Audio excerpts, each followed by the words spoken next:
кызыл парақ үстінде тұрып айтамыз. Өзің бойыңда жаман қасиеттерін.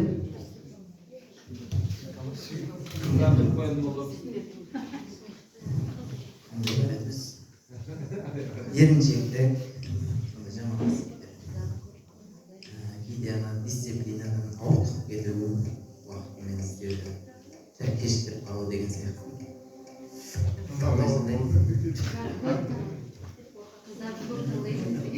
Көп таңдау. Ақ парақ қойып, сол алға қойылған мақсаттарымызды айтыңыз. Қандай мақсат қойды? Бірінші очеркті өзен жұмсады я? Бірінші очеркте Бәрі де бар. жұмысының несіне шыңына жетіп, биік жетістіктерге жету, шығармашылық бойынша, ал өмірде жалпы адам болып қалу. Рахмет.